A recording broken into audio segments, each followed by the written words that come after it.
Monetization है उसे वो आगे बढ़ाएंगी और रियल एस्टेट की जितनी भी परिसंपत्तियां हैं उनके लिए एक समर्पित अधिकारों को बनाया जाएगा।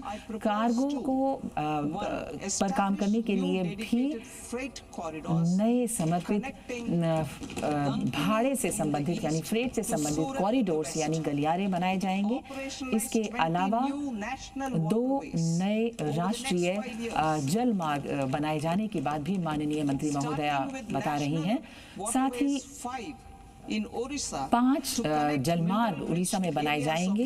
खासकर उन क्षेत्रों से उन्हें जोड़ा जाएगा जो खनिजों के क्षेत्र में आगे हैं और इस तरह से पारादीप और दामरा जो पोर्ट्स हैं उनमें भी प्रगति के कार्य किए जाएंगे। प्रशिक्षण केंद्र रीजनल सेंटर्स ऑफ एक्सीलेंस बनाए जाने की बात भी माननीय निर्मला सीतारमण जी कह रही हैं। इसके अलावा वो ये भी कह रही हैं कि बहुत से वाटरवेज यानी जल मार्ग बनाए जाएंगे और उनके संबंध में दक्षता का भी विकास किया जाएगा।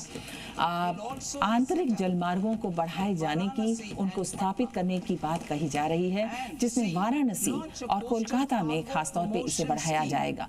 कार्गो को बढ़ाने के संबंध में स्कीमें बनाई जाएंगी और पहले जो रेल से सामान जाता था वो अब आंतरिक जलमार्गों के जरिए जाएगा। 6% से अब इसकी बढ़ोतरी 12% 2047 तक कहे जाने की बात माननीय वित्त मंत्री महोदया ने कही है। इसके अलावा जहां तक संपर्क की बात है और पर्यटन की बात है, उसमें भारत में हम सी प्लेन्स यानी समुद्री जहाज़ों को बनाएंगे जो संचालन से संबंधित समर्थन प्रदान करेंगे।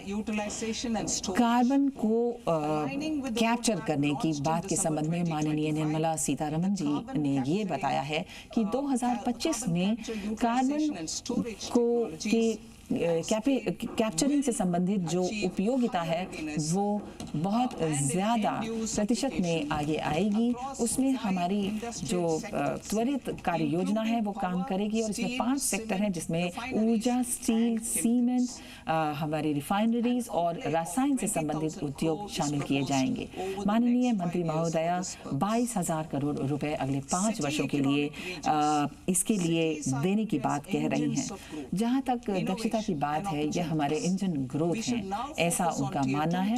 और वो ये भी कह रही हैं कि हमने 2 या 3 टियर सिटीज में या जो ऐसे शहर हैं जहां पर कुछ धार्मिक अनुष्ठान है वहां पर बजट में इन सभी शहरों में क्षमता बढ़ाने के संबंध में और एग्लोमरेशंस यानी इस तरीके के गढ़ बनाने के संबंध में उनकी खास तरीके की विशिष्ट प्रगति पर ध्यान देते हुए 5,000 करोड़ रुपए प्रति CER के हिसाब से अगले 5 वर्षों को दिए जाने की बात माननीय मंत्री महोदया देश को बता रही हैं और ये अनुसंधान के आधार पर वित्त पोषण किए जाने के बारे में है।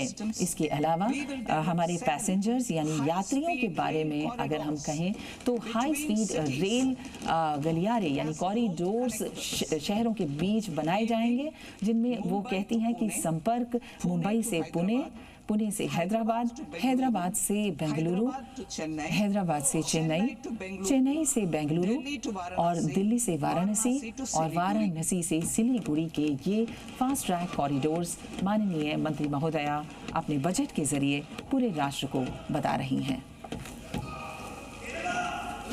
फाइनेंशियल सेक्टर, वित्तीय क्षेत्र में जो हमारा भारतीय बैंकिंग सेक्टर है उसमें बहुत ही सुदृढ़ बैलेंस शीट है, बहुत लाभप्रदता है और गुणवत्ता है। साथ ही कवरेज जो कि 98% तक हो गई है हमारे गांव के क्षेत्र में, उसमें उनका मानना है कि हम भविष्य के रूप में अपने इस मूल्यवर्धित कार्य को बढ़ाएंगे, इस सेक्टर को बढ़ाने की कोशिश करेंगे। a high-level committee हम on एक उच्च banking स्तरीय for समिति विकसित भारत। बैंकिंग के क्षेत्र में High-level विकसित भारत committee on में banking स्थापित करेंगे। for विकसित भारत। उच्च स्तरीय To समिति comprehensively बैंकिंग के क्षेत्र में review the विकसित sector भारत के लिए जो इस पूरे सेक्टर align it with की India's पुनरीक्षा next करेगी, phase of उसे growth, रिव्यू करेगी और देखेगी कि किस तरीके से हम इस वृद्धि को आगे बढ़ा सकते हैं। सभी को समावेश करते हुए, सभी को इसमें शामिल करते हुए, सुदृढ़ करते हुए विकसित भारत के लिए हमारी सारी रणनीति तैयार है और हम निवेश के क्षेत्र में, प्रौद्योगिकी को अपनाने के क्षेत्र में और दक्षता को बनाने के क्षेत्र में पूरी तरह से कार्य करेंगे। ये हमारा प्रथम कदम होगा जिसमें हम पूरा ढांचागत विकास करेंगे वित्तीय कॉरपोरेशन के जरिए और ग्रामीण विद्युतीकरण कॉरपोरेशन के जरिए एक पूरा काम करेंगे। हम फॉरेन एक्सचेंज प्रबंधन के क्षेत्र में एक व्यापक कार्यक्रम शुरू कर रहे हैं और इसमें विदेशी निवेश में भारत जो हमारी आर्थिक जिस तरीके की हमारी पूर्वताएं हैं, प्राथमिकताएं हैं, उन पर काम करेगा। कॉर्पोरेट मार्केट के क्षेत्र में हम विपणन से संबंधित एक नीतिगत योजना बनाएंगे, फ्रेमवर्क बनाएंगे जिसमें हम ये प्रयास करेंगे कि हम कॉर्पोरेट बॉन्ड्स पर कुछ काम कर सकें। म्यूनिसिपल यानी नागरिक विकास के संबंध में जो भी म्यूनिसिपल बॉन्ड्स होंगे उसमें हम बड़े बड़े शहरों में एक उद्दीपक यानी इंसेंटिव 100 करोड़ रुपए का देंगे जो कि एक बॉन्ड जब जारी किया जाएगा उस पर 100 करोड़ रुपए केवल एकल बॉन्ड में पर हम देंगे और 1000 करोड़ रुपए की लागत से होगा। जैसे हमारी स्कीम है अमृत स्कीम, उस पर जो अमृत पर आधारित हमारी योजना है, इस पर हम 200 करोड़ रुपए जो अभी तक इसमें लगाया गया था उसमें अब हम छोटे और मध्यम वर्गीय सेक्टरों को टर्म्स को हम सहायता देंगे। इसके अलावा व्यक्तिगत योजनाओं में जो लोग PROIs होते हैं, जो भारतीय मूल के लोग बाहर रहते हैं, उन्हें हम भारतीय कंपनियों के जरिए सूचीबद्ध करेंगे और इस स्कीम को उन लोगों पर शामिल करेंगे। इसके अलावा हम हर व्यक्ति के लिए PROI के लिए निवेश की जो स्कीम है उसे 5% से बढ़ाकर 10% करते हैं। उसके पूरे निवेश पर कोई भी व्यक्तिगत PROI जो निवेश करेगा उसे 10% से हम बढ़ाकर 24% करते हैं। इसके अलावा हमारी जितनी भी टेक्नोलॉजीज हैं AI में यानी कृत्रिम बुद्धिजीविता आर्टिफिशियल इंटेलिजेंस में हम ये कहेंगे, माननीय मंत्री जी का भी ये कहना है कि हमारे किसानों के लिए, महिलाओं के लिए जो स्टेम में हैं, जो युवा लोग जो खुद को प्रौद्योगिकी में आगे लाना चाहते हैं और एंटरप्रेन्योर्स यानी उद्यमी जो एक क्षेत्र में काम करना चाहते हैं, उनमें सरकार ने काफ़ी काम करने की कोशिश की है। बहुत से AI यानी कृत्रिम बुद्धिजीविता से संबंधित मिशन हमने शुरू किए हैं। राष्ट्रीय शोध निधि शुरू की गई है और नवाचार यानी इनोवेशन के क्षेत्र में भी निधियां शुरू की गई हैं। हमारा जो दूसरा कर्तव्य है वो है क्षमता निर्माण।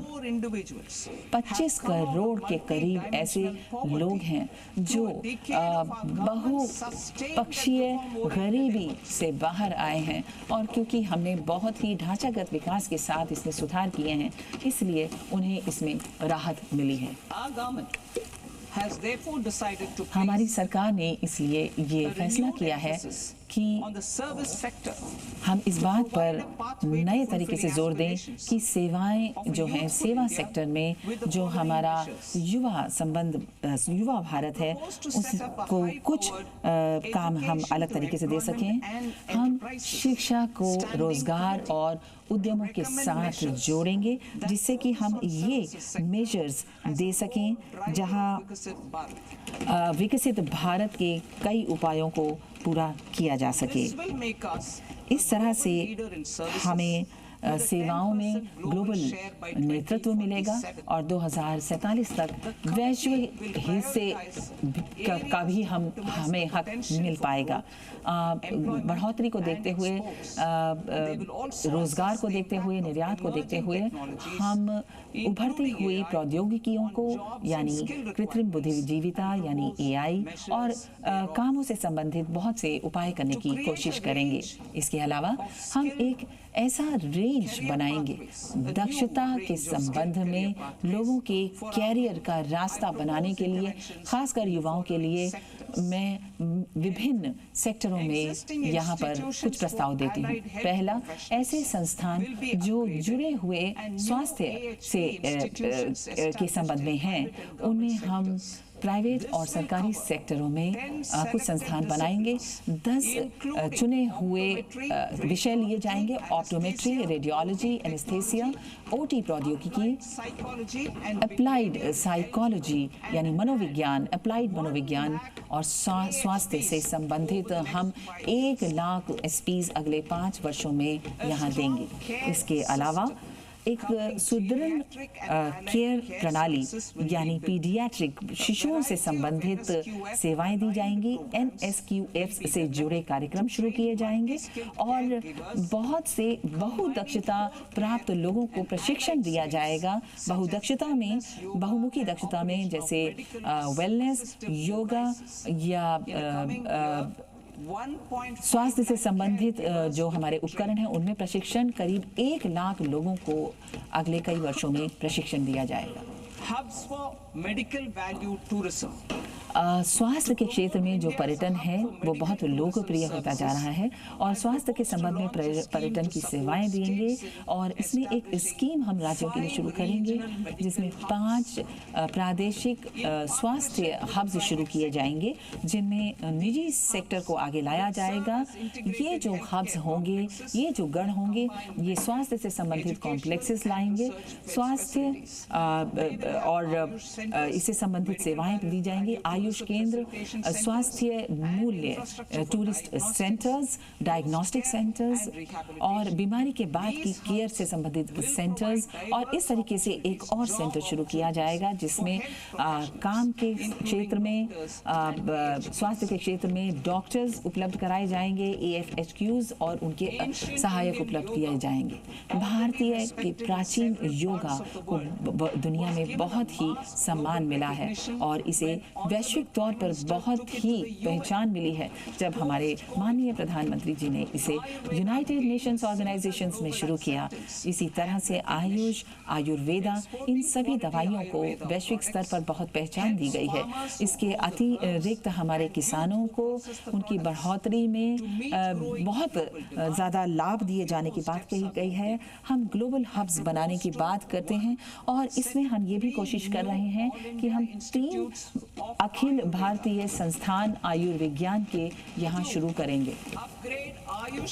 दूसरा, हम आयुष फार्मेसीज को शुरू करने की कोशिश करेंगे और इसमें उच्च मानक के इकोसिस्टम प्रमाणीकरण यानी सर्टिफिकेशंस देंगे और इसे उत्कृष्ट बनाने की कोशिश करेंगे। इसके अलावा ग्लोबल स्तर पर हम दवाइयाँ उपलब्ध कराएंगे जो शोध, अनुसंधान, अध्ययन के जरिए हम परंपरागत दवाइयाँ भी उपलब्ध कराने की कोशिश करेंगे। और इसके अलावा